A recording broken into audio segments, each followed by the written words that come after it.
Hello, hello, hello, everyone. Welcome to another episode of Avenue A, where we talk acting, networking, and the industry. I'm your host, Kelsey Bentz. Happy Friday, everyone. Welcome to the end of the week. I hope you all made it through. Technically, it's Thursday for me since I work Tuesday through Saturday, but it still feels like it's the weekend. So I'm happy to be here with you all. And we have a really, really exciting guest tonight. Don Horn is joining us on the show. And before I bring him on, I'm just going to read his bio, tell you all a little bit about his background, and then we'll get to chatting. Thanks so much for tuning in. If you're tuning in for the first time, welcome. And if you're a repeat offender, welcome back. It's so nice to have you here to share in these little Friday evening artistic chats. So, all right, let's just get right to it. So, like I said, our wonderful guest tonight is Don Horn. And a little bit about Don. So in 1989, Don Horn started a theater company called Triangle Productions in Portland, Oregon. Triangle is one of the oldest live theater companies in Oregon and one of the oldest LGBTQ identified theaters in the US. It has continued under his leadership ever since. In the past 31 years, Don has been the sole producer of over 230 plays, musicals, and new works, and has been recognized in major newspapers, television, as well as word of mouth. He has had the joy to meet Heather Locklear and work with Dan Reed, Danny Pintaro, Kenneth Mars and his daughter Susanna Mars, Tanya Harding, Peter Page, Daria, Margie Boulay, and a field of others. Don has been responsible for establishing 3 theater/production spaces in Portland. The first is Theater Theater, the second was Theater Rhino, and the third is the Sanctuary at Sandy Plaza, where Triangle Productions now resides. He owns 4 homes throughout the world and enjoys the sun a lot. Oh, and the simple pleasure of not wearing shoes is major in his life. So without further ado, I would love to welcome on Don Horn to the show. Hi, Don. Hi, how are you doing? You can see I'm a little I darker am than I'm sorry. no problem. It's lovely to see you. I feel like I haven't seen you in years, it feels like. Yeah. Well, when was the last time we saw each other? You came and saw a play that I was doing, I think. I think so. Maybe maybe a year and a half ago. It's Oh, yeah, crazy. yeah. Well, I'm so happy to have you on the show, Don. You have such a wide range of experience, and you've really been such a mainstay in the Portland theater community, which is so inspiring to me. I'm wondering, can you talk a little bit about your start in the performing arts world, and then what led you to ultimately open Triangle Productions? Well, I started actually in high school. A friend of mine came up to me and said, "Do you want to do a play called Antique Spring?" It was a 1-act. And I Mm-hmm. got my bug then. I got into thespians. And then I dropped out. It was like high school for one show and then dropped out. And then I started acting in Portland in like 1984, 85. And that's when I was married to, and my wife did not like it at the time. She thought I was taking too much away. So when we broke up, I started writing because the thing that I thought the most is a writer should know how to know things about stage managing. They should know about acting. So I started doing that. I did the stage manager. I did the acting. I worked on costumes. I built sets. I wanted to know everything about theater there was and still act on stage because I love the stage. Yeah. I really do. And you know I do. And the thing is that over time, I met this man and I promised him for 5 years I would not be in theater. Wow. That was so I started I writing bet. plays. I really started writing plays. And when I took the plays around, people said, well, we don't do that kind of thing. It was about AIDS and surviving. And, it's depressing. Nobody wants to do it. And somebody told me, why don't you produce your own show? And I did. And that's where Triangle started.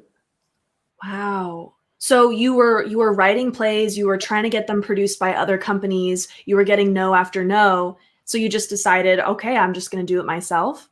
Yes. And every theater that I went to is now closed. So I No can't. way. Yeah. So I'm kind of pretty lucky that I actually stuck with me. Yeah. Well, lucky and just smart and resilient. I mean, you really are those Well, things. thank you. Thank you. I think the thing is, the one thing people need to remember is you have to believe in yourself first. and believe in Yes. your product, but you also have to know what you're doing. And a lot of people want to do a show and put a show up because they love what they got. They got to really know how to produce and really understand that there's a business in show business. So how did you figure that side out? Like, you just decided, okay, I'm going to produce my own show, but what came next? Like, how did you actually make that happen? Well, again, being asked to be put on a board helped a lot. Mm-hmm. It was a community theater. They needed board members. Like, please be a board member. And I thought, no, I don't want you. And somebody said, you'll learn a lot, and you do. Mm. And number two is I have a master's degree in business. So I think the business side of my life really helps.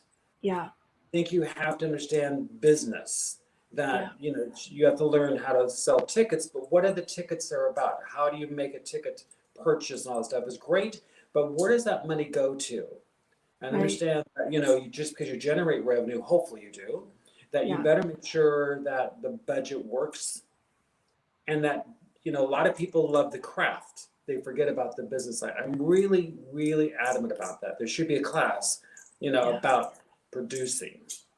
Yeah, I agree. And Kelly, my mom is tuning in. Hi, Hi, mom. Mom. She says you produce amazing shows, Dawn. Thanks. Thanks. You truly do. Hi, Nadine. Thanks for tuning in. Yeah, you really do produce amazing shows, and that's what I've always deeply respected about you, Dawn, is your keen business savvy. Like it's very clear that you have that business skill, which complements all of your other sort of multi-hyphenate skills, because you're a director, you're a producer, you're a writer. I'm wondering, how does your experience in all of these fields like help in the other, if that makes sense? How does it all connect for you? Well, it's, I think it's funny too when you say that. This morning I was trying to do year-end books. There was no theater happening there. I was actually doing year-end books. But Okay. yesterday we put a show, streaming a show. So I think you have to understand that it's not going to be as easy as everybody makes it out to. You have to clean the toilet if the Yeah. toilet needs to be cleaned. You Mm. have to do it. It needs to be done. You just can't say, no, I'll give it to somebody else. And one thing that Triangle has done that most theaters don't do, and that is have a very small staff. Mm. In 31 years, we've only had 1 year that was in the red. Wow. So yeah, and that was like $4,000. So in 31 years, every year has made money. And and I know that I pay everybody, You do. and they pay minimum wage or above. We Mhm. always have done that. I Yes. really believe in paying people. The talent, you always hear the director gets paid, you get the set designer paid, and the Mhm. actors go, okay, I'll work because I need the show and get the show up on. I go, no, no, no, you get paid too, because Yeah. the actor stays, the director leaves, Mhm. right? Mhm. And I think, and I'm talking business, I'm sorry, but I really believe that the big passion of mine. So Yeah. when you come in for a reading, you get a check. You just don't come in to read for Don. Like yesterday, I had Richie Stone come in, and he read a new play that I wrote called Mr. Madam. And the thing was, Richie read it, and he goes, great. I go, no, here's your check. He goes, what? I go, you deserve the money for working. This is work. Yeah. And I've Yeah. always believed that. And And I think I mean, I resonate with that so deeply. And that's, I mean, I've worked for you. It feels like countless times. And that's one of the reasons why I love working for you, Dawn, is because you do treat your actors and you treat your everyone working for you so well. And it feels, as an actor, it feels like you respect the craft of acting, which not all producers and not all artistic directors do, unfortunately. well, and the thing is, that you come in and you have an iPad and you punch in your number Hmm. and you go to work. You don't hang around for 20 minutes to an hour talking before you start rehearsal, That's right. right? Right. And then, so when you're on the top clock, you're on my time. But that Right. also means it's our time. Yeah. Like, here's an example. We were doing Blood Brothers last year and COVID hit.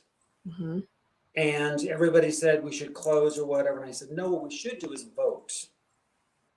We're in this together. It's not my theater company, it's our theater company. So we Mm. all got a piece of paper and they all said yes or no. We all sat Yeah. around a circle and we opened them up and we counted the yeses and nos. Wow. Now, the next day, we had to close, but we Yeah. had this whole thing where people got to share what their thoughts were and why they felt like they should close or not, and that Yeah. they had to vote. And I think that's important. A lot of theaters I found, because when I was working, it was always you get in here, sit down, do your job, and leave. Right. It should feel more like we're in this together because I need you to get the show up, Yeah. right? And then Yeah. I also need you to be here every night to do the show. And do a good job, And right? do Like it. you want your actors to bring that quality. And if they feel somehow cheated or, underpaid or whatever, it's hard to bring the quality in the same way. Well, yeah, I think it's hard when I see somebody, managing director gets paid X dollars and an actor Yeah. gets paid. I'm going, wait a minute. Yes, they're in their office working, but who's bringing the dollars in every night when they're on stage? You're home. Yeah. I think there's a disconnect there, and I really get Mhm. upset with that. So when I write budgets or whatever, one of the big line items, you also get your taxes taken out. So at the end of the year, you're not paying self-employment tax, which Mhm. really upsets me because Yeah. you're not supposed to be an independent contractor, but most people are hired as an independent contractor. That's illegal. Right. Most theaters are illegal doing the job that, you know, we are the arts, we are a nonprofit, but we should also run it as a business. Right. Oops, sorry. No, I have a I'm soapbox. so fascinated with the business side, and it actually kind of leads into my next question. Um, I'm wondering if you have any advice on how to balance, your artistic mission and maybe your personal values that we've sort of been talking about in terms of paying your actors and all of that. How do you balance that with the need to be business savvy and like keep your theater alive, right? I'm sure that sometimes is a fine line. Well, I think the first thing is, what is your mission? What are you supposed Okay. to do? I look at theaters' missions, like ours is you go to our website, it's right there, it says, socially issued plays, Mhm. and there's a whole bunch of other things, but I'm saying we go to our mission all the time when we look at scripts. If you notice in my theater, we're LGBTQ identified, but I do a lot of female plays. Yeah. I love strong female characters. Why? Because I think they're underrepresented. Mm. And we try to do blind casting because sometimes the scripts doesn't allow that. Right. Like Ann Richards is a historical figure. You Right. can't put somebody of color when Ann Richards was so well known. Sure. you know. And so I try very hard to look at our mission to begin with to make sure every show hits that mission. Hmm. That's a big deal to me. And then what you do is you look at the show and say, is it going not sell? Because you never know if a show's going to sell or not. I hate to tell people that when they go, oh, this is going to sell. Thank you. But I've been around long enough to go, it's what the audience wants at the time. Right. Just because you have a gut feeling about it, it may just flop. And then you Right. go, I go home and cry sometimes. I go, I thought we did a good job. I thought the set was good, the whole bit, but the audience isn't there for it. Hmm. You So ultimately, the audience, we do rely on the audience, right? To be there, to buy the tickets, to support it. But how do you balance that, the need for the audience, right? But also with what you want to put on. Like there's such a dichotomy there, I think. Can you speak on that? Well, and the thing is, a lot of managing directors and artistic directors don't hang around every night. I do. Every night it's like a restaurant. You have Mm-hmm. to know who your audience is, right? Yeah. Who's coming? Who do you hug them? Do you talk to them? Do you mingle with them? Do you hear at the end of the show when they walk out, oh sure, or you go, wow, that was great. You Yeah. need to hear that to understand what you're doing right and wrong. Mm. Example, we did a show called Whatever Girls Should Know. I love the show. 4 actresses, the whole, but multiracial. I love the show 100%. We Yeah. put it on Sunday matinee. I had 12 wealthy people come, wealthy Okay. people, big supporters of the theater. At the end of the show, they were waiting in the lobby for me. And they said, how dare you put the show on? And I said, knowing that they told me they were going to wait in the lobby. So I go, uh-oh. I Yeah. thought to myself, how am I going to represent this? And I said, I went to my mission. Mhm. I knew what I had to do. I was also told I had to do younger shows because we're going to lose you as an audience because you're going to go, you're going to die and you're going to go to old folks' homes or whatever. I need a younger audience. I need to balance what I need to keep my theater alive. And also, I need your money. And I'm not saying that to them, but I'm also need their money because they do donate. Mm-hmm. But I said, this time around, I need to do it because I believe it's the right show to do. Wow. And they really put their arms sitting there in the whole bit, and they disagreed with 100%. I go, thank you for disagreeing. Thank you for staying around talking to me. But if you were an artistic director that went home after the first night, you'd never been allowed to talk to those people and understand their feelings. Does that make sense? You have Yeah. to know your audience as well as you need to know your love for the theater and what you want to do for the theater. And that must be really difficult too, to sit in that. You see that there's these supporters, they have money, they're there to see the show, and they're so vocally against it. I mean, how do you grapple with that? Well, I went back to my office and cried because Yeah. I thought I was doing the right thing by getting younger actors on stage, and it was a totally young female cast, which under the age of 25 was amazing to me. That was great. Mm-hmm. Number one. Number two, I felt like the script was really strong. Mm. And yes, there was a little controversy in the show, but I thought, isn't that what we're supposed to do, is push the envelope a little bit in theater? Yeah. Educate and entertain. I think there's a big difference. We need to blend them a lot of the times. Yeah. And I knew my audience. I knew that I was going to get some pushback. I didn't know that it was going to be that much pushback. Hmm. But I also believe if the show doesn't sell, I've done my job. So the next show, I think it was Heather's is the next show, was going to change it again. So I knew that every show is not going to sell, but I have to watch what I do for my love of it. I have to like it. I just can't put something up. I've never believed that you just put a show up because you want to put a show up. Yeah. Love why the show's going up, because you've got to be there every time to direct it, to set design or whatever. You've got to love this piece of material. Yeah. And honor the playwright. Make sure the playwright is honored. And that really does come through, that the fact that you love all of the shows that you put up. That comes through as an audience member. I mean, I've been on multiple sides of Triangle. I've been in the audience, I've been on stage, I've been, and every time that I'm in that building, every time that I'm either witnessing a show or participating in a show or in a rehearsal or whatever, the space is so filled with passion. And I think that is spearheaded from you because you bring material that you feel passionately about. You find actors who are, right for the roles and who are also passionate. And it just creates this atmosphere that is honestly irresistible, I think. And that's what I attribute the longevity of Triangle to, because it really is so impressive. But I think it's that it's the passion, it's the love that you carry through every show that you do. So I wanted to say that. I've always said to everybody, you've got to find heart in everything you do. Yeah. If there's no heart in the show, in any show, then don't do the show. And if your heart is not in the show also, don't do the show. And how did you figure that out? Have you just always known that? Well, because I was not raised well. My family was split in the whole bit. So I guess I've always searched for that. I always search for love, if you want to know the truth. Find something that made me feel like I was loved and that I was welcomed. And I needed that. And I have children now and I have grandkids and I'm really, really loved. But at the time, I had no way of knowing what love really was. Maybe that's why I went through divorces and stuff, to find love. So when I started doing my first play, I started reading what I was writing. And I said, there's a love story here that I don't have.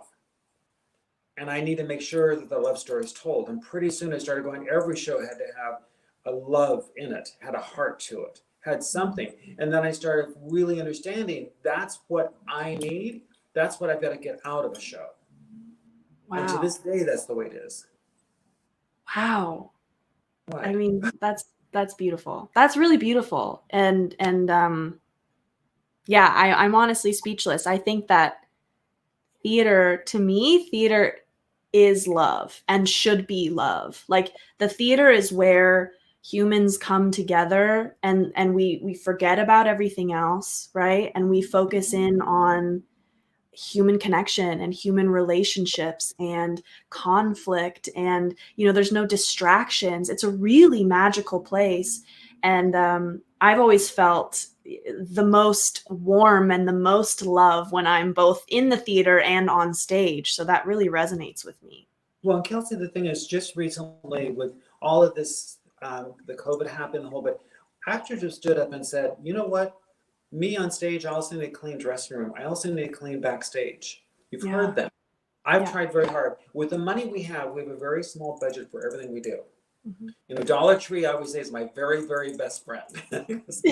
But I also believe that a show is only up for 4 or 5 weeks. So when you put money into a show, Mhm. is that something that you should buy? I always ask these questions. Is there something we can use differently, or is there, where else can we get something to use? Because a lot of people I've seen in the large theaters, they build huge sets. They Right. put a lot of money in the costumes. Right. Again, where's the actors in this? Mhm. But then after the show closes, they take everything out to a dumpster and throw it out, and that's it. So where's the actor and where's the theater and where is the longevity of that if you keep throwing things away? Does that make sense? Yeah. And I think that's something I always, when you talk about budget, you talk about the marketing aspect, you talk about anything. What is the value of everything? And to me, knowing who you are is a value. Mhm. Knowing the actors and there's heart in the show is a value. You've got to understand that because that's part of your budget, Right. right? Right. And I will say something, in COVID, it's really been tough. And we all say that.